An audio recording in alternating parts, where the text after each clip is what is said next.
नमस्कार, सुप्रभात। आज हम पढ़ेंगे कृष्णचंद्र द्वारा लिखित नीम जामुन का पेड़। प्यारे बच्चों, कृष्णचंद्र एक प्रसिद्ध कहानीकार है। प्रेमचंद के बाद में उर्दू की कहानियों में कृष्णचंद्र का नाम विख्यात माना जाता है। इनका जन्म सन 1914 पंजाब के वजीराबाद गांव में हुआ था। इनकी प्रमुख रचनाएं, जिनमें आप कह सकते हैं सड़क वापस जाती है, आसमान रोशन है, एक गधे की आत्मकथा, इनको साहित्य अकादमी के पुरस्कार से भी नवाजा गया।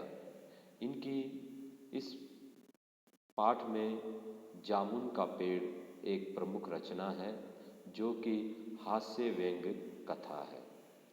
इस जामुन के पेड़ की कथा के माध्यम से लेखक ने वर्तमान में सरकारी सिस्टम में, सरकारी व्यवस्थाओं में जो प्रक्रिया होती है, अनावश्यक जो प्रक्रिया से जो गुजरना पड़ता है, उसके बारे में व्यंग्य किया है।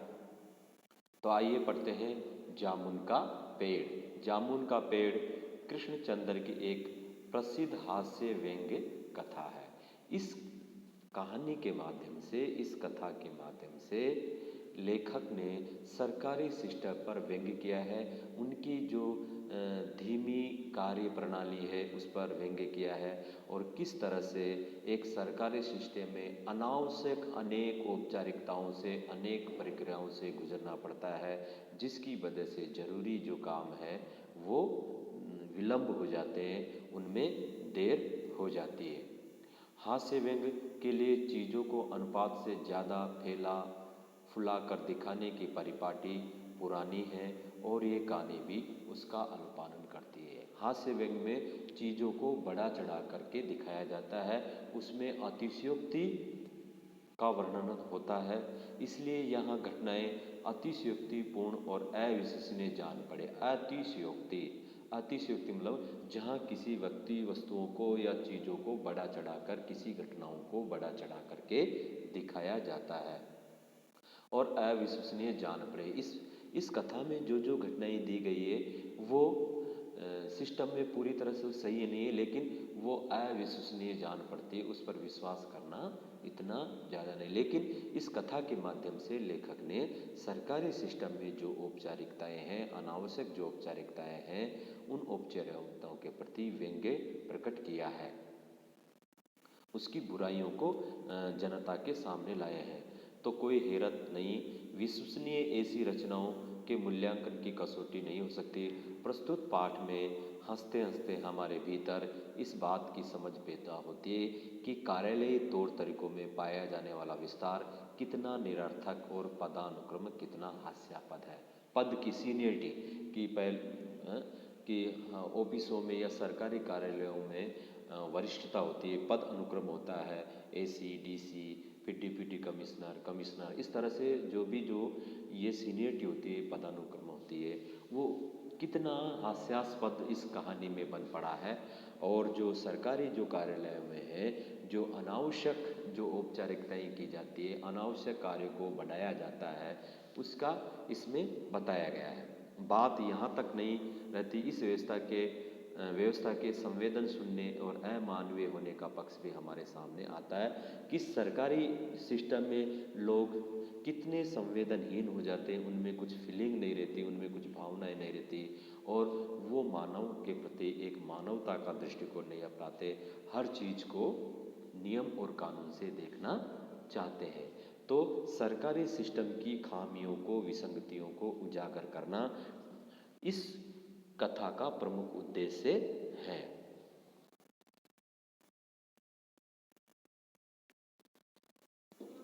तो पाठ शुरू होता है कि रात को बड़े जोर का झक्कड़ चला, आंधी चली, सेक्रेटेरिएट के लॉन में, यानी सचिवालय के लॉन में, बगीचे में जामुन का एक पेड़ गिर पड़ा।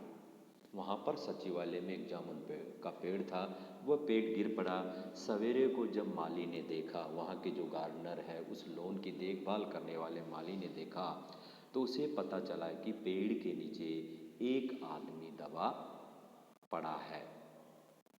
माली दौड़ा दौड़ा चपरासी के पास गया। चपरासी दौड़ा दौड़ा क्लर्क के पास गया। क्लर्क दौड़ा दौड़ा सुप्रिंटेंडेंट के पास गया, कार्यालय अधीक्षक के पास गया। सुप्रिंटेंडेंट दौड़ा दौड़ा बाहर लॉन में आया।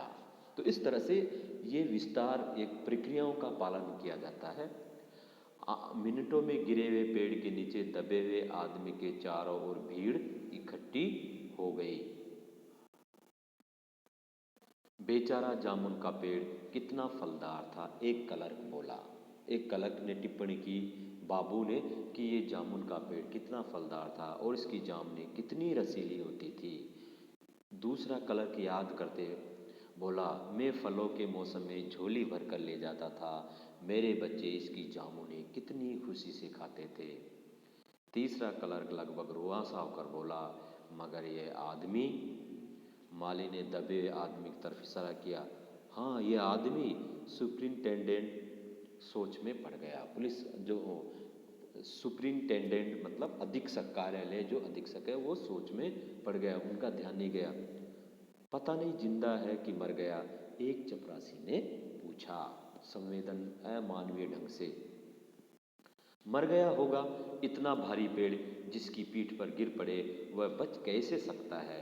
दूसरा चपरासी बोला, नहीं, मैं जिंदा हूँ। दबे आदमी ने बड़ी कठिनता से कहराते हुए कहा। वो उस पेड़ के नीचे दबा हुआ था और उसने बड़े दर्द के साथ कहा कि नहीं, मैं जिंदा हूँ। जिंदा है, एक क्लर्क ने ताज्जुब से कहा। एक आश्चर्य से उसके जिंदा होने पर उसको खुशी की बजाय एक आश्चर्य हुआ। आश्चर्य से कहा, पेड़ को हटाकर इसे जल्दी से निकाल लेना चाहिए। माली ने सुझाव दिया। मुश्किल मालूम होता है, एक सुस्त कामचोर और मोटा चपरासी बोला, पेड़ का तना बहुत भारी और वजनी है, ये हमसे नहीं उठेगा। क्या मुश्किल है? माली बोला, अगर सुप्रिंटेंडेंट साहब हुक्म दे तो अभी 15-20 माली, चपरासी और क्लर्क लगाकर पेड़ के नीचे से दबे आदमी को निकाला जा सकता है। ऐसा माली ने सुझाव दिया कि सुप्रिंटेंडेंट साहब अगर हमको हुक्म दे, आज्ञा दे तो हम अभी इसको निकाल सकते हैं। माली ठीक कहता है। बहुत से क्लर्क एक साथ बोल पड़े, लगाओ जोर, हम तैयार हैं। एक साथ बहुत से लोग पेड़ को उठाने को तैयार हो गए। ठहरो, सुप्रिंटेंडेंट बोला, मैं अंडर सेक्रेटरी से पूछ लूँ। अब ये पदानुक्रमण शुरू होता है कि उसके ऊपर उसका अधिकारी के ऊपर एक और ऊपर अधिकारी। इस तरह से ये पदानुक्रम जो है सरकारी सिस्टम में, वो भी कार्य को बहुत धीमे और लेट करता है। सुप्रिंटेंडेंट अंडर सेक्रेटरी के पास गया, अंडर सेक्रेटरी डिप्टी सेक्रेटरी के पास गया, सचिव के पास गया, डिप्टी सेक्रेटरी जॉइंट सेक्रेटरी के पास गया, जॉइंट सेक्रेटरी चीफ सेक्रेटरी के मुख्य सचिव के पास गया, चीफ सेक्रेटरी उस डिपार्टमेंट का जो मंत्री है, मिनिस्टर है, मंत्री के पास गया। मिनिस्ट्री ने चीफ सेक्रेटरी से कुछ कहा, चीफ सेक्रेटरी ने जॉइंट सेक्रेटरी से को जो कहा, जॉइंट सेक्रेटरी ने डिप्टी सेक्रेटरी से कहा, डिप्टी सेक्रेटरी ने अंडर सेक्रेटरी से कहा। मतलब इस तरह से वो फाइल चलती आई। इसी में आधा दिन समाप्त हो गया और वो उधर जो आदमी जो है अभी तक पेड़ के नीचे दबा पड़ा है। दोपहर के खाने पर दबे आदमी के चारों ओर बहुत भीड़ हो गई थी। लोग तरह की बातें कर रहे थे। कुछ मनचले क्लर्कों ने समस्या को खुद ही सुलझाना चाहा। वे हुकूमत के फैसले का इंतजार किए बिना पेड़ों को अपने आप हटा लेने का निश्चय कर रहे थे। इतने में सुप्रिंटेंडेंट फाइल ले भागाया, बोला, हम लोग खुद इस पेड़ को नहीं हटा सकते। पहले उसको हटाने का आदेश दिया गया, लेकिन अचानक फिर सुप्रिंटेंडेंट आया फाइल लेके कि नहीं, हम इस पेड़ को नहीं हटा सकते। हम लोग व्यापार विभाग से हैं, हमारा जो डिपार्टमेंट है बिजनेस डिपार्टमेंट से संबंधित है और यह पेड़ की समस्या है जो कृषि विभाग के अधीन है। ये जो पेड़ है वो कृषि विभाग के अधीन है, एग्रीकल्चर डिपार्टमेंट के अधीन आता है। मैं इस फाइल को अर्जेंट मार्क करके कृषि विभाग में भेज रहा हूँ, वहाँ से उत्तर आते ही इस पेड़ को हटवा दिया जाएगा। तो इस प्रकार एक छोटे से काम के लिए कितनी प्रक्रिया, कितनी लंबी प्रोसेस है, कितनी लंबी प्रक्रियाओं से गुजरना पड़ता है। ये एक सरकारी सिस्टम की सबसे बड़ी खामी है। दूसरे दिन कृषि विभाग से उत्तर आया कि पेड़ व्यापार विभाग के लोन में गिरा है, इसलिए इस पेड़ को हटवाने या न हटवाने की जिम्मेदारी व्यापार विभाग पर पड़ती है। उन्होंने रिमार्क डाला और उसका जवाब दिया कि जो पेड़ है वो व्यापार विभाग के लोन में गिरा है, तो ये व्यापार विभाग की ही जिम्मेदारी है। वह यह उत्तर पढ़कर व्यापार विभाग को गुस्सा आ गया। उन्होंने फौरन लिखा कि पेड़ों को हटवाने न हटवाने की जिम्मेदारी कृषि विभाग पर लागू होती है, व्यापार विभाग का इससे कोई संबंध नहीं है। उन्होंने वापस फिर उसको जवाब दिया। दूसरे दिन भी फाइल चलती रही। शाम को जवाब आ गया, हम इस मामले को हॉर्टिकल्चर डिपार्टमेंट के हवाले कर रहे हैं। हॉर्टिकल्चर यानी उद्यान विभाग में, जहाँ पर फल वाले पेड़ लगाते हैं, क्योंकि ये एक फलदार पेड़ का मामला है और एग्रीकल्चर डिपार्टमेंट अनाज और खेती बाड़ी के मामलों में फैसला करने का हकदार है। जामुन का पेड़ चूंकि एक फलदार पेड़ है, इसलिए ये पेड़ हॉर्टिकल्चर डिपार्टमेंट के अंतर्गत आता है, यानी उद्यान विभाग के अंतर्गत आता है। रात को माली ने दबे हुए आदमी को दाल भात खिलाया, जबकि उसके चारों तरफ पुलिस का पहरा था कि कहीं लोग कानून को अपने हाथ में लेकर पेड़ को खुद से हटवाने की कोशिश न करें। तो इस तरह से वहाँ पर सरकार की तरफ से पुलिस जमा कर दी गई कि कोई व्यक्ति अपनी हिसाब से कानून को हाथ में न ले और कोई आम आदमी इस पेड़ को उठा न दे। तो सारी जो प्रक्रिया है वो सिस्टम के तहत होगी, नियम अनुसार होगी।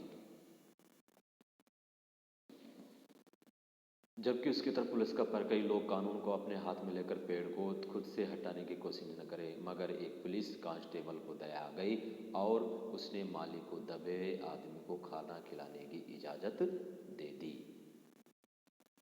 माली ने दबे हुए आदमी से कहा, तुम्हारी फाइल चल रही है।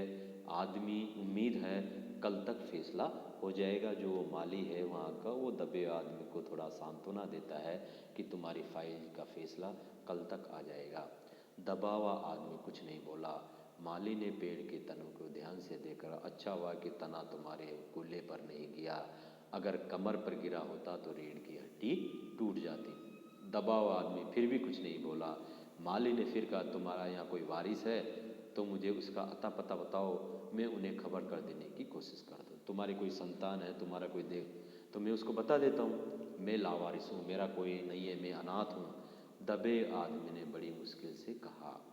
माली खेद प्रकट करता हुआ वहाँ से हट गया। तीसरे दिन हॉर्टिकल्चर डिपार्टमेंट से जवाब आ गया। बड़ा कड़ा जवाब था और व्यंग्यपूर्ण। हॉर्टिकल्चर डिपार्टमेंट का सेक्रेटरी साहित्य प्रेमी आदमी जान पड़ता था। उसने लिखा था, आश्चर्य है इस समय जब हम पेड़ लगाओ स्कीम ऊंचे स्तर पर चला रहे हैं, हमारे देश में ऐसे सरकारी अफसर मौजूद है जो पेड़ों को काटने का सुझाव देते हैं। तो उसने कहा कि ये बड़ा अजीब है कि वर्तमान में हम सब पेड़ लगाने जा रहे हैं और आप पेड़ कटवाने की परमिशन हमसे मांग रहे हो, और वो भी एक फलदार पेड़ को, और वो भी जो जामुन के पेड़ को जिसके फल जनता बड़े चाव से खाती है। हमारा विभाग किसी हालत में इस फलदार वृक्ष को काटने की इजाज़त नहीं दे सकता। इस तरह से उस उद्यान विभाग से ये जवाब आ गया। अब क्या किया जाए? इस पर एक मंचले ने कहा, एक चंचल व्यक्ति ने कहा, अगर पेड़ काटा नहीं जा सकता तो इस आदमी को ही काट कर निकाला जाए। ये देखिए, उस आदमी ने इशारे से बताया, अगर इस आदमी को ठीक बीच में से यानी धड़ से काटा जाए तो आदमी इधर से निकला जाएगा, आधा आदमी उधर से बाहर आ जाएगा और पेड़ वहीं का वहीं रहेगा। पेड़ को नहीं काटना पड़ेगा। मगर इस पर तो मैं मर जाऊंगा, दबे आदमी ने आपत्ति प्रकट करते हुए कहा। यह भी ठीक कहता है, एक क्लर्क बोला, अगर ऐसा किया गया तो ये मर जाएगा। आदमी को काटने वाली युक्ति प्रस्तुत करने वाले ने भरपूर विरोध किया। आप जानते नहीं आजकल प्लास्टिक सर्जरी कितनी उन्नति पर कर चुकी है। अगर हम आदमी को काट देंगे तो वापस इसको जोड़ देंगे और प्लास्टिक सर्जरी कर देंगे तो पता ही नहीं चलेगा कि इसको काटा है। मैं तो समझता हूँ अगर इस आदमी को बीच में से काट कर निकाल लिया जाए तो प्लास्टिक सर्जरी से धड़ के स्थान से इस आदमी को फिर से जोड़ा जा सकता है। इस बार फाइल को मेडिकल डिपार्टमेंट में भेज दिया गया आदमी को काटने की परमिशन मांगने के लिए। मेडिकल डिपार्टमेंट ने फौरन एक्शन लिया और जिस दिन फाइल उनके विभाग में पहुंची उसके दूसरे ही दिन उन्होंने अपने विभाग का सबसे योग्य प्लास्टिक सर्जन छानबीन के लिए भेज दिया। सर्जन ने दबे हुए आदमी को अच्छी तरह टटोल कर उसका स्वास्थ्य देखकर खून का दबाव देखा, नाड़ी की गति को परखा, दिल और फेफड़ों की जांच करके रिपोर्ट भेज दी कि इस आदमी का प्लास्टिक ऑपरेशन तो हो सकता है और ऑपरेशन सफल भी हो जाएगा, मगर आदमी मर जाएगा। तो फिर उसका क्या मतलब निकला? तो इसलिए उसने सुझाव दिया कि प्लास्टिक सर्जरी का ऑपरेशन सफलतापूर्वक हो सकता है, लेकिन आदमी को हम बचा नहीं सकते। इसलिए ये फैसला, ये निर्णय भी रद्द कर दिया गया। रात को माली ने दबे हुए आदमी के मुंह में खिचड़ी डालते हुए उसे बताया कि अब मामला ऊपर चला गया है। सुना है कि कल सेक्रेटरिएट के सारे सेक्रेटरियों की मीटिंग होगी, सचिवालय के लिए सारे सचिव है, उनकी एक बैठक होगी, उसमें तुम्हारा केस रखा जाएगा। उम्मीद है सब काम ठीक हो जाएगा, एक बड़े स्तर पर तुम्हारा मामला पहुंच गया है। ऐसा उस माली ने उस आदमी को बताया। दबा हुआ आदमी एक आह भरकर देर से बोला, ये तो माना कि तफागुल न करोगे, लेकिन खाक हो जाएंगे हम तुमको खबर होने तक। इस तरह से उसने एक शेर बोला। इसका मतलब है कि हम कोई आपसे उपेक्षा नहीं रखेंगे, उम्मीद नहीं रखेंगे, लेकिन खाक हो जाएंगे तुमको खबर होने तक। जब तक उनको पता चलेगा हमारे मेरे पेड़ को उठाने का जो निर्णय आएगा, तब तक हो सकता है कि मैं इस दुनिया से चला जाऊंगा। ये मिर्ज़ा गालिब का शेर है कि माली ने अचंभे से मुंह में उंगली दबा ली और चकित हो, क्या तुम शायर हो, कवि हो? दबे आदमी ने दिल हिला दिया। दूसरे दिन माली ने चपरासी को बताया। चपरासी ने क्लर्क ने हेड क्लर्क को। थोड़ी ही देर में सेक्रेटेरिएट में यह अफवाह फैल गई कि दबा हुआ आदमी शायर है। बस फिर क्या था, लोगों का झुंड शायर को देखने के लिए उमड़ पड़ा। इसकी चर्चा शहर में भी फैल गई। शाम तक गली गली से शायर जमा होने शुरू हो गए। सेक्रेटेरिएट का लॉन भांति भांति के कवियों से भर गया और दबे हुए आदमी के चारों ओर कवि सम्मेलन का सा वातावरण उत्पन्न हो गया। सेक्रेटेरिएट के कई क्लर्क और अंडर सेक्रेटरी तक, जिन्हें साहित्य और कविता से लगाव था, रुक गए। कुछ शायर दबे हुए आदमी को अपनी कविताएं और दोहे सुनाने लगे। कई क्लर्क उसको अपनी कविता पर आलोचना करने को मजबूर करने लगे। जब ये पता चला कि दबा हुआ आदमी एक कवि है, तो सेक्रेटेरिएट की सब कमेटी ने फैसला लिया कि चूंकि दबा हुआ आदमी एक कवि है, इसलिए इस फाइल का संबंध एक न एग्रीकल्चर डिपार्टमेंट से है, न हॉर्टिकल्चर डिपार्टमेंट से है, बल्कि ये सिर्फ कल्चरल डिपार्टमेंट से है। ये सांस्कृतिक विभाग का काम है। कल्चरल डिपार्टमेंट से अनुरोध किया गया कि जल्द से जल्द मामले का फैसला करके अभागे कवि को इस फलदार पेड़ से छुटकारा दिला जाए। इस प्रकार लास्ट में उसका मामला सांस्कृतिक विभाग को सुपुर्द कर दिया गया, भेज दिया गया। बाकी कल